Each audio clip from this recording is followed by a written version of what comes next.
TVT au cœur de l'information.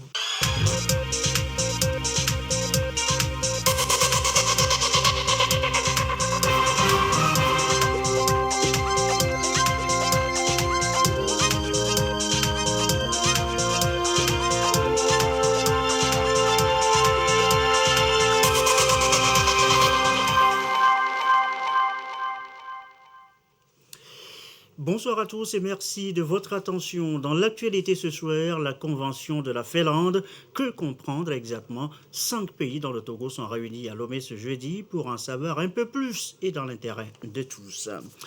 L'éclairage public Tchekpo dans le Yoto en bénéficie et depuis, c'est la vie autrement des populations dans le village. Qu'est-ce qui a bien changé? Nous irons à Tchekpo ce soir dans ce journal. Et puis, nous allons parler aussi, mots des tendances, avec ces femmes qui tournent le dos au défrisage et s'assument en habit, un peu comme dans les années 60, les années bonheur. Voilà, madame, monsieur, le sommaire, bienvenue, voici le 20h. Et pour commencer, on parle ce soir d'abord, comme je vous l'annonçais dans le sommaire tout à l'heure, de la Convention de la Finlande. Que savoir précisément? Eh bien, grosso modo, sachez qu'il est question de la protection des cours d'eau entre pays, des lacs internationaux. Depuis ce matin, 5 pays dans le Togo sont réunis à Lomé sur cette Convention de la Finlande. Et c'est pour en savoir un peu plus en détail et dans l'intérêt. Elia Banyandao. Le Togo fait partie désormais des pays signataires de la Convention des Nations Unies pour la protection et l'utilisation des cours d'eau transfrontalières et des lacs internationaux. Le ministère de l'eau et de l'hydraulique villageoise veut à travers cette rencontre permettre aux acteurs du secteur de l'eau et de l'assainissement de disposer des informations sur la Convention, son intérêt pour les pays membres. Finalité, définir des axes et une feuille de route pour sa mise en œuvre. Pour renforcer et améliorer la gouvernance de l'eau au niveau national, par exemple la coopération intersectorielle, pour donc finalement pour améliorer aussi le bien-être des populations et l'accès à l'eau et l'assainissement. Et donc nous nous réjouissons que le Togo est devenu le 5e pays africain à adhérer à la Convention sur l'eau en 2021, après les autres pays comme le Tchad, le Sénégal, le Ghana et la Guinée-Bissau.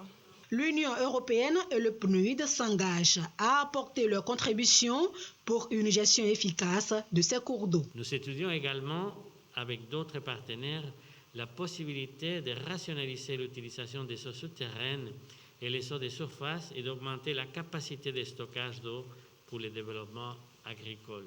Que les riverains de ces cours d'eau partagés vivent de ces ressources halieutiques. Et nous le savons tous, des différends peuvent aussi naître de l'utilisation de ces espaces et de ces ressources. Dans une région où les potentiels énormes liés à l'exploitation des cours d'eau est en plein développement, il nous appartient de nous projeter dans le futur pour une gestion concertée et coordonnée de ces ressources. La Convention sur l'eau exige des parties une utilisation raisonnable, équitable des eaux transfrontalières et leur gestion durable.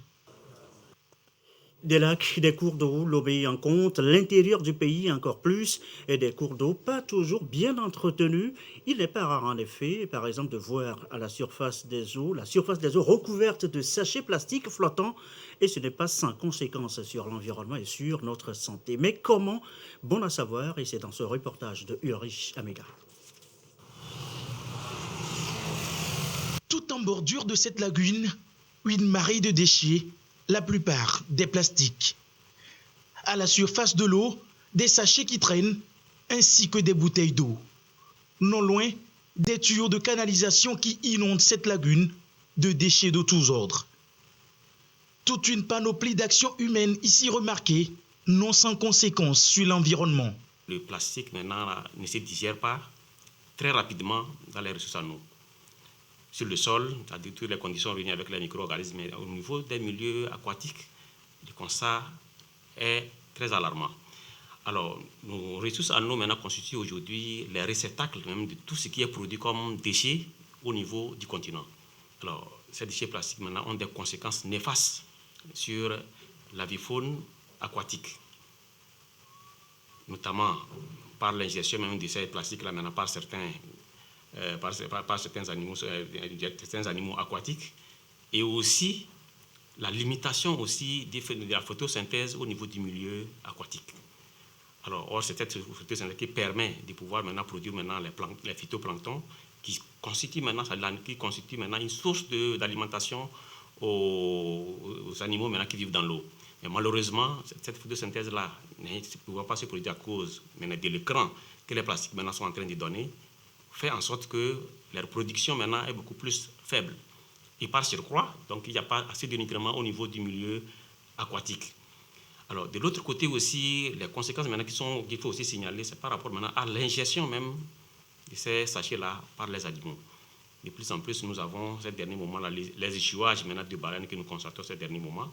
C'est parce qu'ils ingèrent maintenant ces plastiques qui ne se digèrent pas dans leur organisme et continuent par les ingérer. À un certain moment, il y a quand même, ça dit que des conséquences sur le plan de leur organisme, parce qu'ils n'arrivent pas à les éliminer facilement. Il y a gonflage maintenant de leur estomac, c'est la mort qui s'ensuit.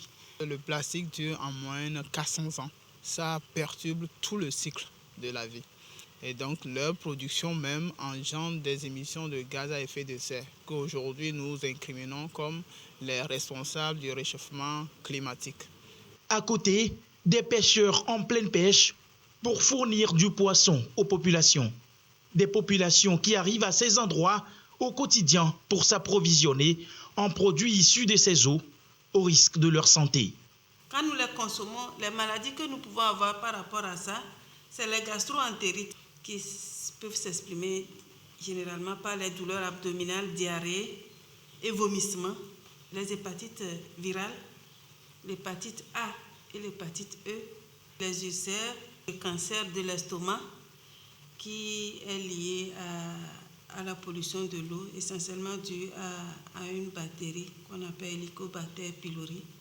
Lorsque nous venons à la pollution chimique, nous avons des risques de troubles respiratoires digestifs, des effets reprotoxiques liés à la reproduction, tels que les malformations, ça c'est au long terme, la stérilité et les troubles de la production. Que ce soit dans les lagunes, les rivières, la mer et bien d'autres lieux similaires, il faut multiplier les actions pour remédier à la situation. Sur le terrain, les actions ne manquent pas. Il faut consommer les plastiques, mais en même temps mettre en place des systèmes de recyclage pour que ça puisse résorber au moins tous les déchets maintenant qui sont produits. Effectivement, au niveau national, il y a eu certains accompagnements de certaines unités industrielles, notamment les ONG, à travers l'ANADEB, qui en a financé certaines ONG, pour pouvoir maintenant recycler les sachets plastiques. Mais tous les sachets plastiques ne sont pas facilement recyclables. Si aujourd'hui je vais chez un vendeur et que j'achète quelque chose, et que le vendeur veut forcément me donner un plastique, et que moi-même, ayant pris sur moi d'avoir un sac que je peux réutiliser, j'ai changé de comportement vis-à-vis de l'utilisation de ce plastique-là. Des plastiques dans nos eaux, environnement et santé des populations en péril. L'appel à une conscience collective s'impose pour le mieux-être de tous. Ulrich Amégan, merci. Environnement encore et point sur le parc national Oti-Kéran. Il va être réhabilité. Mais avant, il y a une situation à régler. Le parc actuellement fait objet d'occupation illégale. Une mission conjointe ministère environnement décentralisation s'est rendue sur place pour la cause. Les précisions, c'est dans ce reportage de Nestor Mouchou. Malgré les efforts consentis pour conserver sa biodiversité, le parc national Oti-Kéran continue de subir de fortes pressions anthropiques. Cette situation est exacerbée par l'installation illégale de certains agriculteurs qui se réclament même propriétaires terriens. Dans le souci de réhabiliter ces terres protégées, le gouvernement a décidé d'impliquer les communautés à la base. À cet effet, le ministère de l'Environnement et des Ressources forestières a entrepris en collaboration avec le ministère de l'Administration territoriale, de la décentralisation et du développement des territoires et le ministère de la Sécurité et de la Protection civile une rencontre avec les riverains. Rencontre dont l'intérêt est d'échanger pour s'accorder sur les stratégies à mettre en œuvre pour une meilleure conservation de ce patrimoine national. Le message fondamental concerne l'implication de l'ensemble des parties prenantes à la base. Comment chacun devait pouvoir s'impliquer pour réussir le défi de la restauration de l'écosystème du parc national Oti-Kéran. Parce que fondamentalement, quand vous voyez les images de dégradation, c'est une désolation totale. Donc c'est important vraiment que nous puissions rallier l'ensemble des parties prenantes à la cause de la conservation. Durant les échanges, les communautés riveraines ont exprimé leur engagement à œuvrer pour protéger le parc. Ailleurs, même il ne pleut pas, c'est parce qu'il n'y a pas les arbres. Nous n'allons pas laisser qu'on détruise le parc et nous allons chômer après tout de la pluie. Vous voyez ça? Nous-mêmes, nous avons suivi ça l'année surpassée. Il pleuvait à compte-coûte des endroits. On ne peut pas détruire. Si on détruit aussi, nous aussi, c'est nous-mêmes qui nous renvoyons. Donc, on ne peut pas détruire. Nous allons aider à sensibiliser les gens pour qu'on puisse entretenir notre parc. Les populations riveraines ont cependant présenté des doléances en vue d'un véritable accompagnement du gouvernement pour leur permettre de sortir de leur précarité, situation qui les amène parfois à chercher des solutions dans le parc. On reste dans la région et toujours avec Nestor Mouzou, mais cette fois pour parler sécurité aéroportuaire. Le personnel de l'aéroport de Niamtougou est en formation. C'est justement sur cette notion de sécurité aéroportuaire. Sur quoi travaille-t-on précisément? Le compte rendu. Nestor Mouzou. Le gouvernement entend dynamiser l'aéroport de Niamtougou pour servir de liaison entre les pays de l'Interland et le Togo. Pour la réalisation de cette ambition, il va falloir renforcer les dispositions sécuritaires. C'est pour cette raison que l'ANAC, Agence nationale de l'aviation civile, tient cette formation pour mettre le personnel de cet aéroport au parfum de ces dispositions sécuritaires. La formation sera assurée par les experts de la Direction générale de l'aviation civile de France. On ne peut rien faire dans l'insécurité. La paix, c'est très important. La sécurité, c'est très important. Nous parlons de PND. On ne peut pas faire un PND dans l'insécurité. Donc c'est pour ça que j'avais négocié, et vraiment c'est le lieu de saluer la coopération. Ils nous ont déjà une fois accordé la formation, c'était pour Lomé. Donc l'aéroport de Lomé, on a tous les experts pour lutter contre les manpads. Et à Niamtougou, on n'en avait pas fait. Le deuxième aéroport important du Togo, c'est Niamtougou. C'est pour ça que nous avons négocié et la coopération a accepté de venir nous former. Nous voulons former des experts locaux. En 1975, 40 avions abattus. Et les avions sont vulnérables pendant qu'ils viennent pour atterrir ou pendant qu'ils décollent sur une pente régulière. Les experts ont estimé à 720 millions d'euros les dégâts et les dégâts collatéraux des bâtiments qui tombent. Nous devons absolument éviter cela au Togo. C'est pour ça que nous avons négocié et obtenu cette formation. Plusieurs modules seront abordés, notamment les généralités sur les manpads ou les genres de missiles sol-air que les terroristes utilisent pour détruire les avions, les généralités sur les armes d'infanterie ou menaces terroristes sol-sol, entre autres. Ceci va se faire en alternance avec des exercices pratiques de reconnaissance de la zone aéroportuaire et de son environnement. Vous êtes entrepreneur, vous avez des employés, mais vous ne maîtrisez pas forcément certaines subtilités du nouveau Code du travail. Eh bien, l'ANPGF vous offre l'opportunité. Le nouveau Code du travail a fait justement l'objet du deuxième webinaire de l'année de l'agence. Alors, qu'est-ce qu'on en retient au final? Les explications dans ce compte-rendu de Gisèle Kozona avec Patrice Bocco. C'est la deuxième webinaire de l'année 2022 de l'ANPGF. Un seul thème abordé: incidence du nouveau code de travail sur les relations sociales au sein des petites et moyennes entreprises. Objectif: amener entrepreneurs et chefs d'entreprise à mieux cerner les principes de la réglementation en vigueur. Les dispositions contenues dans la loi impactent les relations entre les travailleurs et les employeurs qui ont choisi d'exercer leurs activités professionnelles sur le territoire national d'une part. La même loi impacte également les relations entre ces employeurs et les autres collaborateurs, notamment les apprentis et les stagiaires qui sont placés sur leurs autorités. De ce fait, il était donc important que cette loi soit maîtrisée par les employeurs, par les chefs d'entreprise, par les opérateurs économiques, par les dirigeants des PME-PMI. Les échanges ont également tourné autour du fonctionnement des syndicats professionnels, la sécurité et la santé au travail. L'idée est de chercher un équilibre entre employeurs et employés. Autre axe abordé, la contribution de l'ANPGF aux PME dans la gestion des ressources humaines. En termes de gestion des ressources humaines, l'ANPGF met en relation les PME-PMI qui en font la demande avec les institutions de l'État pour des raisons, pour tout ce qui concerne les ressources humaines. Nous les accompagnons également dans leur processus pour pouvoir bénéficier des services offerts par ces institutions. L'ANPGF met à la disposition des entreprises des financements en termes de garantie et de concours bancaires. Elle offre également un accompagnement à travers ses services techniques. Qu'est-ce qui a été fait l'année dernière au ministère de l'Action sociale? Eh bien, le département fait actuellement l'inventaire des activités menées en 2021.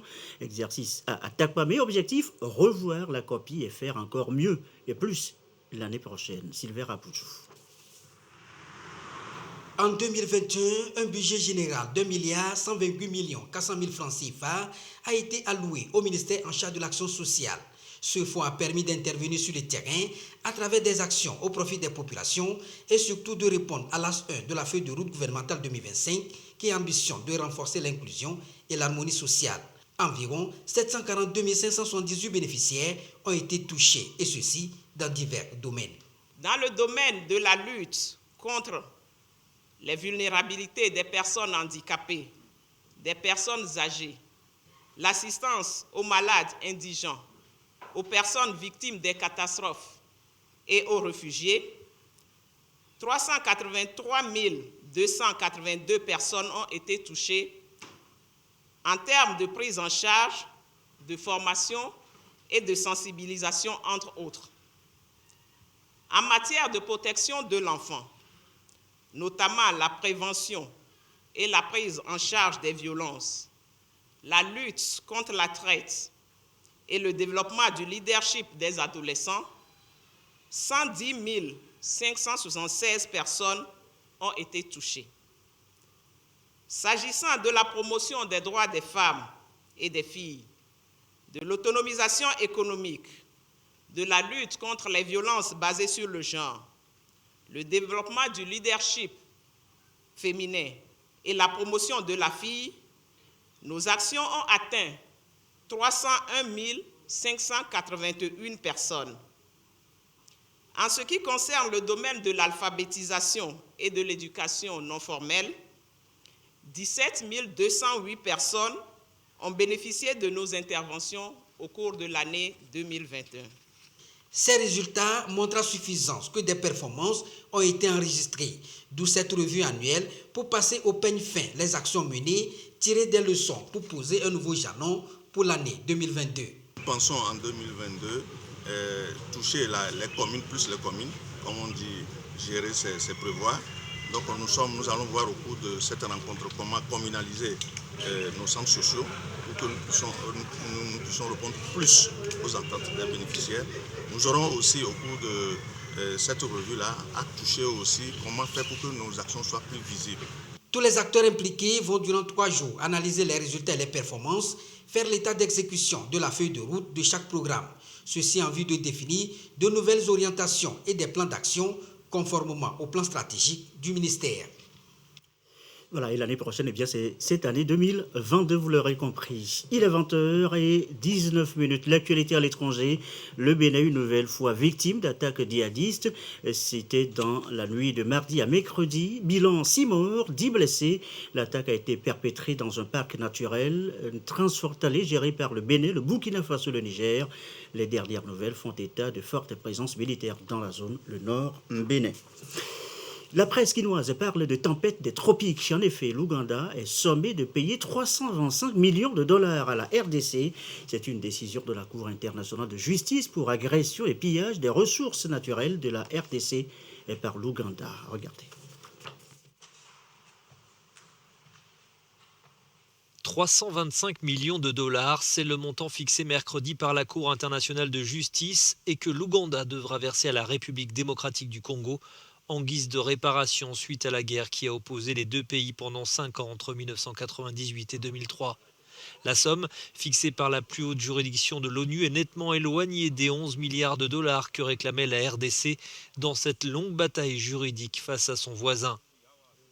Selon les juges de cette cour basée à La Haye, aux Pays-Bas, le gouvernement de la République démocratique du Congo n'a pas fourni assez de preuves pour établir une responsabilité de l'Ouganda sur plus de 15 000 des nombreuses victimes qu'a fait ce conflit, reconnu comme l'un des plus meurtriers depuis la Seconde Guerre mondiale. Sur les 325 millions de dollars que devra verser l'Ouganda, 225 millions sont attribués aux pertes en vie humaine, 40 millions pour les dommages aux biens et 60 millions pour les dommages aux ressources naturelles. Les deux pays n'ont pas la possibilité de faire appel du verdict. Eh bien, on ne l'oublie pas, communiqué Covid, à ce jour, 10 février 2022, la situation de la pandémie au nouveau coronavirus au Togo se présente comme suit. Le nombre de cas confirmés est de 36 630, avec 10 nouveaux cas depuis hier. Le nombre de personnes guéries est de 34 334, avec 111 nouveaux guéris depuis hier. Le nombre de cas actifs est de 2026. Le nombre de décès de 270. Communiqué chiffre rendu public par le ministre en charge de la Santé, professeur Moustapha Midiawa. Cela dit, retour chez nous, nous y sommes d'ailleurs déjà, et dans le reste de l'actualité, l'OTR face aux responsables de différents corps de métier.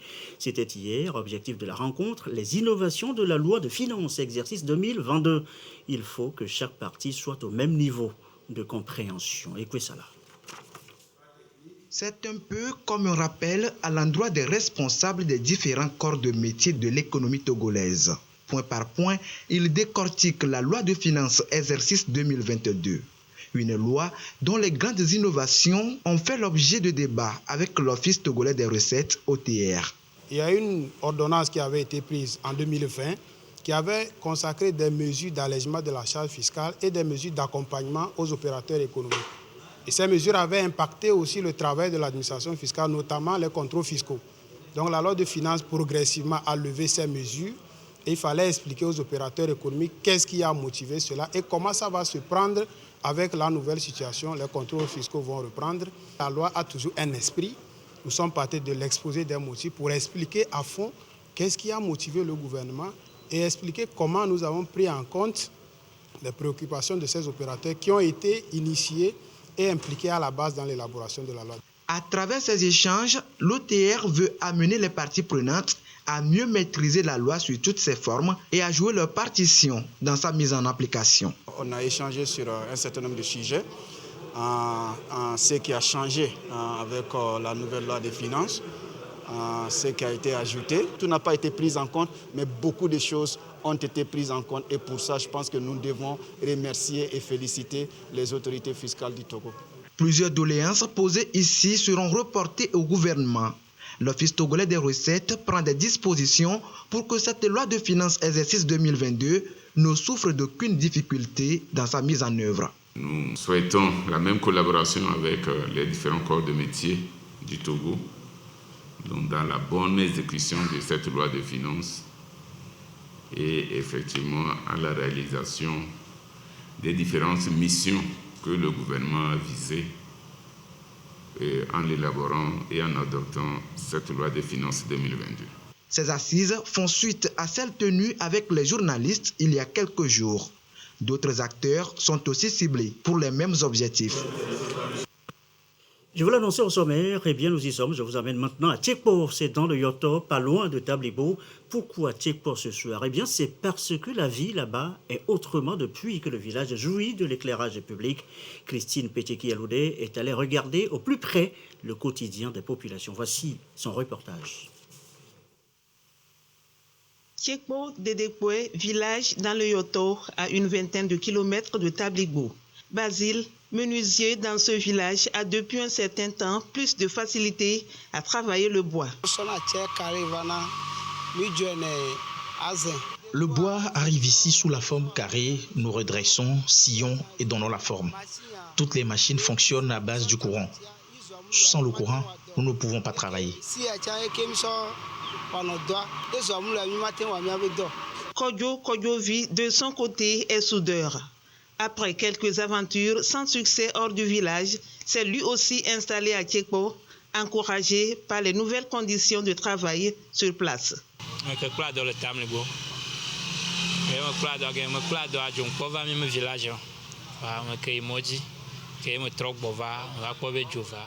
J'ai fait ma formation à Tablibo, après j'ai fait des aventures.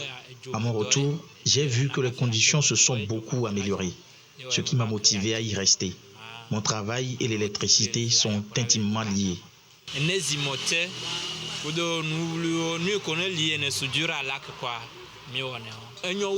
Jour après jour, dans le village, les activités se diversifient. La route devient un atout, l'énergie électrique encore plus.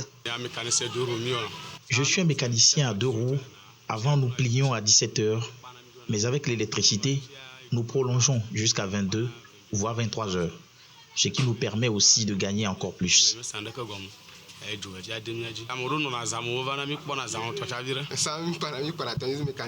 Nous utilisions la tondeuse mécanique. Il y a trop de difficultés avec ça. Avec la tondeuse moderne, nous pouvons coiffer environ 20 personnes dans la journée. C'est rapide. Comme on a l'électricité au village, les gens reviennent au village. Comme ils ne vont pas payer le loyer, on peut circuler la nuit sans rien craindre. En peu de temps, le quotidien à Tchekpo, grâce à l'électricité, devient plus vivable, les populations plus entreprenantes. La route, l'électricité ont apporté beaucoup de facilité dans la vie des habitants.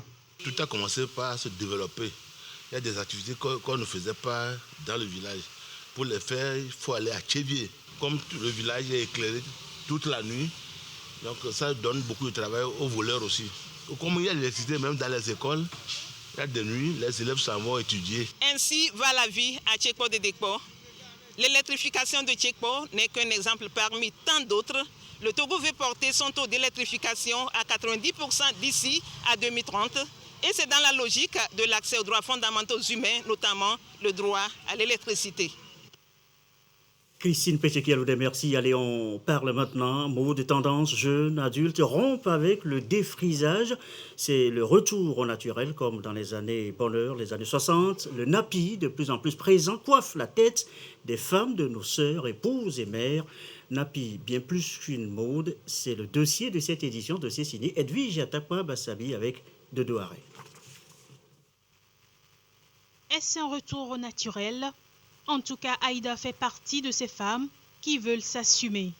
Ce matin, elle a rendez-vous avec sa coiffeuse.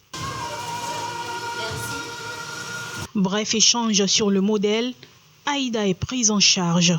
J'ai préféré garder mes cheveux parce que je n'aime pas les synthétiser. Le naturel, c'est joli. Quand les gens te voient avec ça, ils te disent « Waouh, ce sont tes propres cheveux. C'est trop beau, c'est trop joli. » Et tu donnes envie à ces personnes-là de le faire aussi. Tout comme Aïda, elles sont de plus en plus nombreuses à préférer le naturel aux produits chimiques, le napi au défrisage. Chaque jour, 4 à 5 têtes sont traitées dans ce salon au naturel, le week-end encore plus. L'entretien que nous proposons chez nous, c'est par rapport aux cheveux de chaque personne. Parce que les cheveux, c'est le prolongement du corps. Il faut savoir ce qu'a besoin la personne, ce qu'a besoin les cheveux pour pouvoir lui apporter. Donc, il n'y a pas un soin spécifique pour tout le monde. On fait les soins par rapport aux cheveux de la personne. Oui. Si ce sont les jours ouvrables, par exemple les mardis, les mercredis et autres, on peut avoir 6, 7 par jour. Les week-ends, les samedis et les dimanches, je sais pas, ça peut aller à 15, 20, ça dépend de l'affluence. Au Togo, la beauté au naturel noir, sans produit, semble de plus en plus prisée. Même certains hommes s'y mettent. Généralement, les gens se coiffent parce qu'ils sont obligés. Soit ils travaillent sous quelqu'un ou les codes de la société. Mais bon, Dieu merci, moi je suis assez autonome. Donc je peux me permettre. Et je trouve que c'est identitaire en fait. J'ai constaté que les produits défrisants, ça rendait fin mes cheveux. Donc j'ai eu des problèmes de crampes, dégarnis et tout ça là. Et donc moi-même j'ai compris que je devais commencer les traitements et arrêter de mettre des produits défrisants. Les napis, comme on les appelle, s'assument de plus en plus. Pour ces femmes, porter des cheveux naturels, c'est un retour en soi. Depuis mon bas âge, je ne me défrisais pas. Et pour entretenir mes cheveux, c'était tellement compliqué quand je vais dans les salons de coiffure générale d'habitude. Et c'est en 2016 que j'ai décidé de faire une formation spécialisée dans les cheveux naturels. C'était pas facile parce qu'il n'y en avait pas en ce moment au pays. Donc, mais j'ai passé par tous les moyens pour pouvoir faire les formations en dehors. Donc, c'est mon amour pour les cheveux naturels qui m'a vraiment poussée à faire les cheveux naturels. Donc, premièrement, c'est pour notre propre santé et secondo, je peux dire pour l'identité africaine, au fait, être fier de ses cheveux naturels. Des valeurs célébrées lors des soirées organisées pour le naturel, promouvoir et rendre à la femme togolaise sa beauté africaine. Voilà, Naturel et Belle. Enfin, sport, pour refermer cette édition, vous le savez, c'est la Côte d'Ivoire qui organise la CAN, la Coupe d'Afrique des Nations, édition 2023.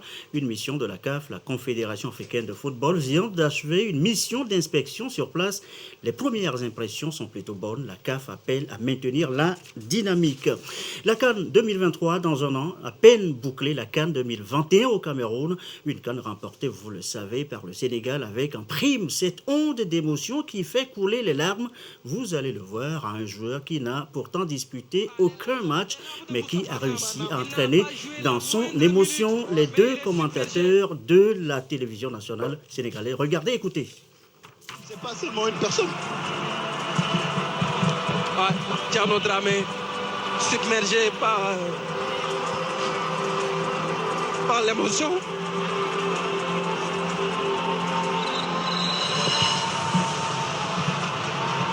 Ouais.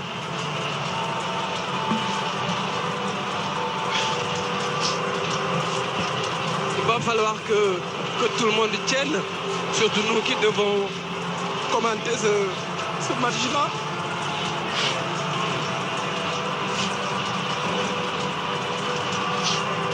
Ah, c'est dur. C'est dur, Ibrahim, c'est dur de parler dans ces conditions parce que on y a rêvé. On y arrive plus, on y arrive.